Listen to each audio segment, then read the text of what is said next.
Hello everybody and welcome to another part of the Metroid Terraria mod, Terratroid. First off, we're going to get some materials together so that we can make ourselves an amazing new base, as well as making more houses for NPCs. On top of that, we're going to fight our first major boss today. Hopefully I'll solve all of those goals and more. So I think first thing is first, light this place up a little bit and gather some materials. I've never done a Terraria playthrough before, where I focused a lot on building cool things, but I feel like with how interesting environments are in Metroid, I could definitely get away with some cool stuff. I want to make it unique, you know? I want to give you some things that you won't experience in your granddad's Metroid playthrough. Or rather, your granddad's Terraria playthrough. Check this out. You can actually give yourself quite an amazing boost of speed with the grappling beam. In order to do this, you hold the direction you want to go and down, and hold your mouse cursor below you, and just spam it. And you'll just move incredibly fast across the ground. Now it's nighttime, which means I'm probably gonna want to go under the ground. A little bit of search action, as it were. We're gonna grab some tin and iron. Now what am I using tin and iron for? Well, among other things, I'm using tin and iron for making plating. And so we're gonna want to grab up as much of the tin and iron as possible.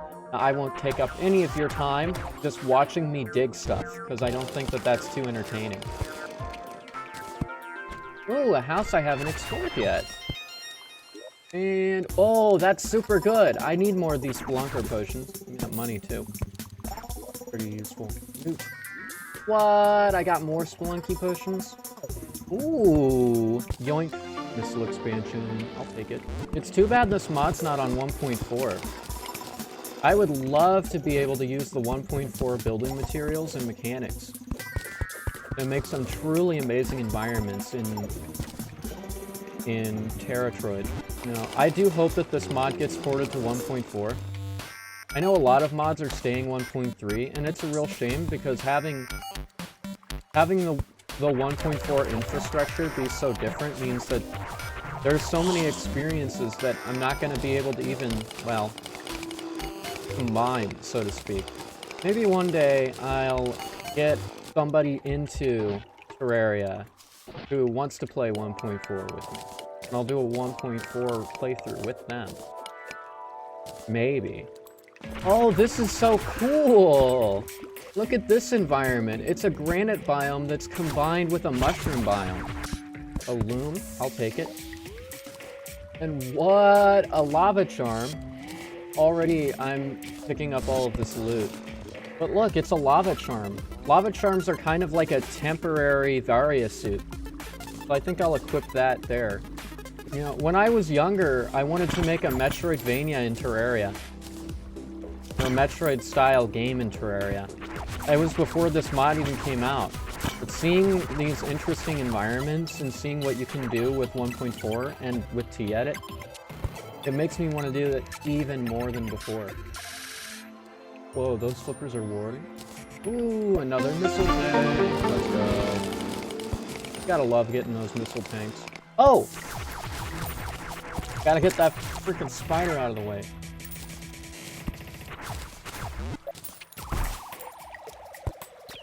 Oh, God.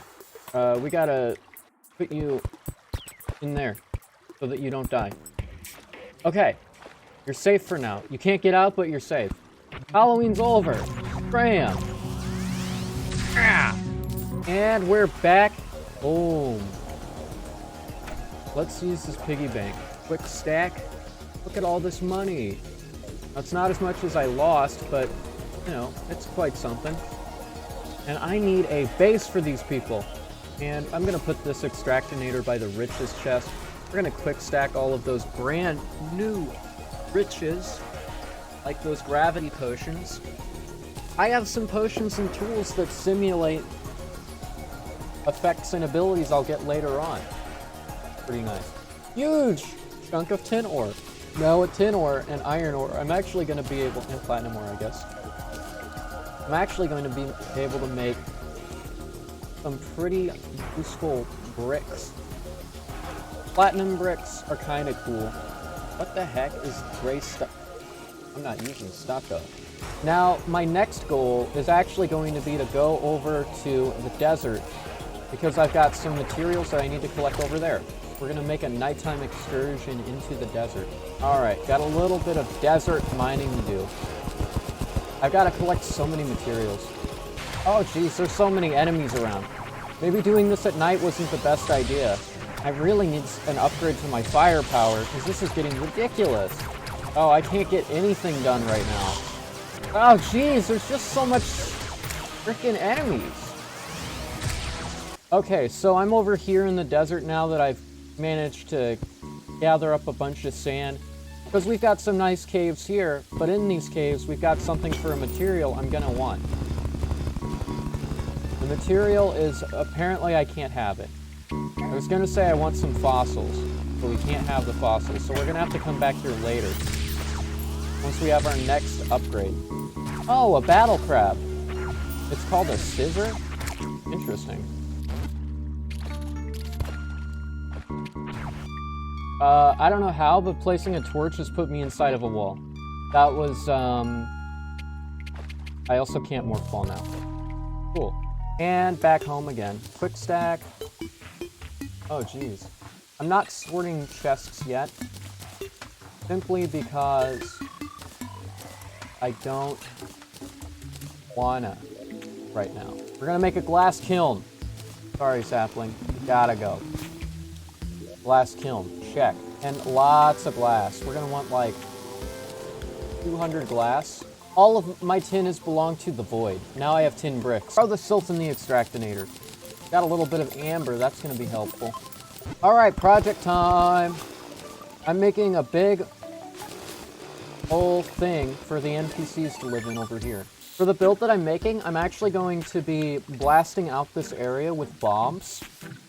And we're going to use the bombs out area over there. And we're going to be building a spaceship. And what I'm making is... I guess I'm not making anything, huh? Oh, that's so unfortunate. And I didn't expect it to happen tonight. Well, guess I'm making a flat area to fight. Oh, alright, it's showtime. Oh, you're peace. I was gonna fight you later, but I guess you've shown up now, huh? It's okay, once I have you out of the way, I'll be able to build in peace. Ah, gotta watch out for that height. Luckily, I've got some pretty good maneuverability upgrades.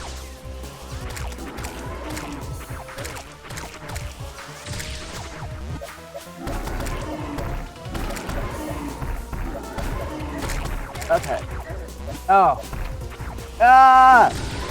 Get up! Get on!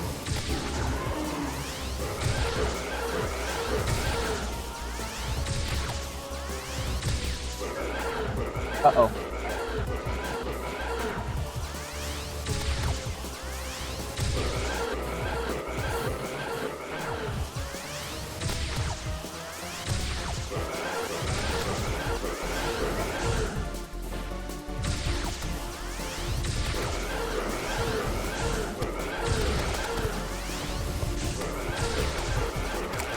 Oh, and there it is! Okay. Alright. Whew. That was hard. And I defeated the Eye of Cthulhu, gaining myself the ability to do a short little dash with the shield. It also means that that boss is no longer going to be in my way, so I don't need this to be here anymore.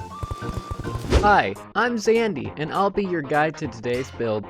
For the build I'm creating, I decided to go with a small research craft for the Galactic Federation called the GFS Terrarian. I took inspiration from the GFS Thoth and AM2R, as well as the GFS Tier from Metroid Prime 2. Starting with the terraforming, I bomb out the area I want to build in and begin filling in the air pockets underground. I followed this up with a few layers of stone for a more solid landing spot. This craft needed solid ground, and this stony patch did just the trick. To follow this up, I add a layer of dirt and clay. I wanted the ship to sit atop the stony surface, so I need to paint the clay and dirt gray to make it look like stone. I build a house for the painter and continue my work. As I'm laying more of the clay, I realize that the hairstylist we saved me, so I build another home. Then the Dryad shows up, so I have to build another house. A new NPC, the Chozo Ghost, shows up, but all I want is a painter, you freaking piece. So I build another house and return to the groundwork. As I finish that up, the painter finally arrives, so I buy some gray paint and finish the terraforming. Lucky me, the paint is waterproof, so this rain won't wash it away. After I finish painting, I begin work on the landing gear, designing the ship from the bottom up. At first, I came to this bulky build with a ski-like design. The front feature looked good, so I decided to keep its shape. I even incorporated platinum blocks in the design to add some detail and to give the build more variety and color. After a bit, I decided to slim down the legs because the old ones felt too bulky and awkward. I'm using platinum blocks for the bottom of the ship as well as for the outer leg rods. The platinum represents a flexible material that allows crafts such as these to land on uneven terrain. To show this, I gave the bottom of the craft a little bit more curve. After the legs, I began working on the base building that the ship will build off of. I wanted to use tin because it's an underused building block, and it's inexpensive while also retaining an inexpensive metallic look and feel. I also like the idea of the old tin can being made of actual tin. I made the back ramp out of the same flexible stuff as the bottom. So it can shift its size for whatever angle the cargo needs while also being angled for the cargo needs, while also being a great door. Great door. Right as I finish the main platform of the ship, a goblin army begins its approach. Lucky me, this ship is still flat enough to be used as a makeshift arena. So I'm good there. I take the time to lock in my NPCs so they don't perish, and pursue and prepare for the goblins' onslaught. Oh jeez! Am I ever gonna finish this freaking build? Oh, I do not have the firepower to take this on right now. Oh, jeez.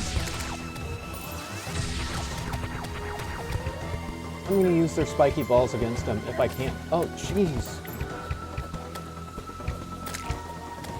I'm just gonna drop these basically spiked mines all over this surface here, and they're gonna have to deal with them on my turns.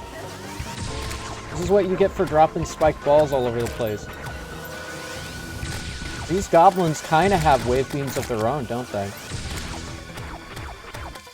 Okay, dealing with the archers is the only way I'm gonna be able to deal with this army. Get out of the way, you freaks! Oh, my health is not looking too good. I don't have enough firepower to go with all of this. This is all because I destroyed one Shadow Orb in the Corruption. They were like, oh, you destroyed a Shadow Orb. You must be ready now. Like, no, not really. Hey, look at them, they're in baby jail. Alright, dash melee. Yeah. Bye. Goodbye. And you? Bye. Hey, you. I forgot I had this. Oh, this makes it way easier. You know what? Sometimes we just gotta use the tools that are available to us. Oh, jeez. It's nice for letting my arm cannon cool down at the very least. It finally stopped raining. Oh, jeez. It's kind of like the plasma beam. The platinum bow jester arrows are kind of like the plasma beam in that they pierce enemies, which is a very important power-up to have for these wave style events. And they broke a door. How dare they break a door? Yoicks. Well, at least none of my NPCs died. Now, back to it. Hello, it's me again, your friendly host, Zandy. For the interior of the ship, I decided on stone slab blocks. It has a worn texture perfect for older looking builds, and I can always paint it to fit my needs. As I reach the front of the ship, I begin the design for the windshield, which is based off of the GFS Thoth's windshield. It has a sharp angular design that pushes the wind off of it, perfect for a windshield for the front of a ship. It also looks cooler than the dome front of the GFS tier and acts as a ramp for possible future purposes. Wink. I used platinum blocks to denote the different segments of the ship, since it was designed to be able to swap out different segments. This craft was once a research vessel deployed to TRT-CMX to discover the secrets of the Chozo and their crafting technology. The entire crew mysteriously disappeared. Its bulky design carries 2 floors with a small elevator, and the crew quarters have been replaced by a crafting center thanks to the planet Is inhabitants. The back of the ship acts as a loading zone for supplies and stays sealed off from the rest of the ship since it isn't airtight. I install some blue hatches, which are temporary and versatile doorways that enemies can't break down. That makes them safe and secure. The inhabitants of TRT-CMX installed these doors because the main power to the ship is down. Without main power, they couldn't leave the planet, let alone close the ship hatches. They can't even let out a distress signal to call for help. So in a way, I'm their only hope.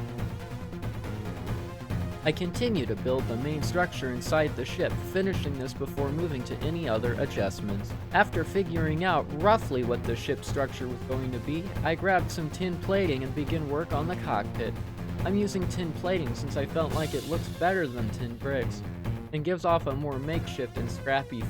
After finishing the cockpit, I began painting the interior white. I thought it would look good, so I did it. Next, I add a little bit of platinum back wall to accentuate the doorways, and to give the further impression of the ship's modular design. After that, I installed this cannon on the front.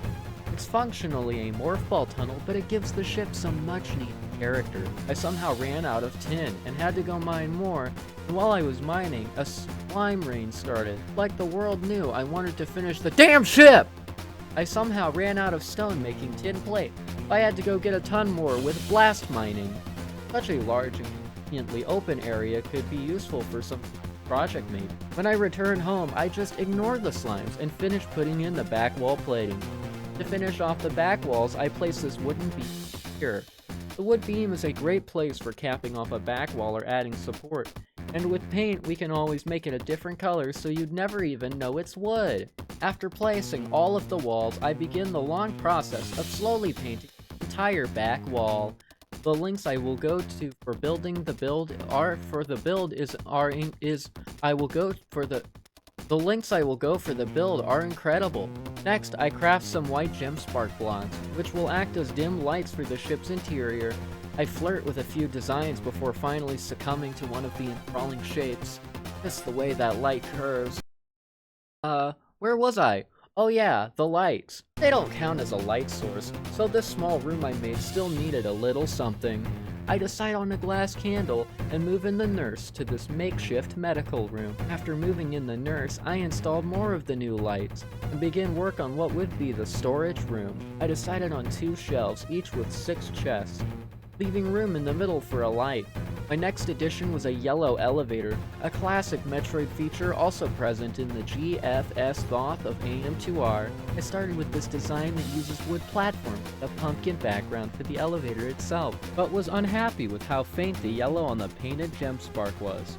I don't remember why I made this NPC house, but I have the footage, so I better use it. After some dwarf moved in, I decided to redo the bottom lights and prepare the first floor for a large crafting center. To address my disappointment with the yellow elevator, I made some topaz gem spark blocks and replaced the old design with a much better new one. After some final readjustments, I move in my crafting station and finish off the build. And behold, the fruits of... How long have I been working on this?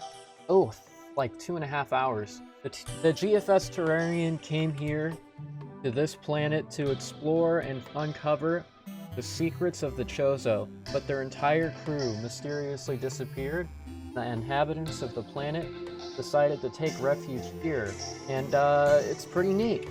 It's made of, like, tin, because that's the material I had, but I decided to use a lot of paint on it and really give it some of its own, personality. Here's a ball cannon on the front.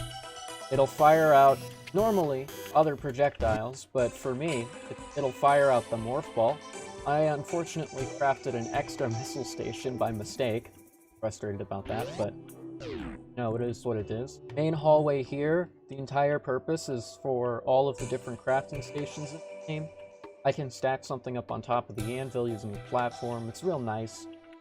Chests, more chests for the storage room up in here. And nurse's office. There's the nurse. The nurse is the only surviving crew member of the GFS terrarium. The other crew members are presumed dead. I think I nailed it, honestly. Maybe the colors are a little off, but I feel like I nailed it. Maybe I want some more windows in here or up in this room, but otherwise I think it looks pretty freaking good, if you ask me. There are birds just bouncing back and forth because, like, they have nowhere they can go. Oh, actually, they're bouncing off of the house over here. Speaking of the house over here, I had a frustrating time getting this house together. All of the people in here, like half of them weren't here before. Dry had moved in when I wanted the painter. Bomb Dude moved in when I wanted the dye trader. Luckily, I had an extra room because I made the nurse's office over there. And let me tell you something. These, not only can you shoot through the doors, but like the entire place is incredibly safe because these doors, as far as I'm aware, can't be broken down by enemies. Pretty nice. Let me know what y'all think of this. This took quite a bit of time, but I'm not done with the projects yet. I've got another one up my sleeves. Over here's a good spot. I won't bore you with the details on this next build since it's 6 AM when I'm writing this voiceover, so I'll show the finished build instead of the 17 iterations that suck. For this build I was lacking in materials, so I used stone bricks, emerald gen spark blocks, and paint. A few of my designs were way too bulky, and other ones, like the one at the start, were just awkward. But I finally came to one I liked, based off the Super Metroid ship design with bits of AM2R here and there. In the future, I plan to install a teleporter that gives the illusion of going inside the ship. That way we can have a functioning Samus ship with a command center interior. It's gonna be awesome, but we have to get to that point. Alright, and I feel like that should be all for today. A lot of unexpected things happened, and I was able to make some pretty cool things happen too. This is gonna be a shorter episode despite the extremely long recording time. But you know what? I'm happy with that. We got Samus's ship built today. I can probably do something here at the crater. Or at, the crater area. The crateria. Alright, yeah, and that's about it. Thank you for watching. Yeah. We're going now. Bye!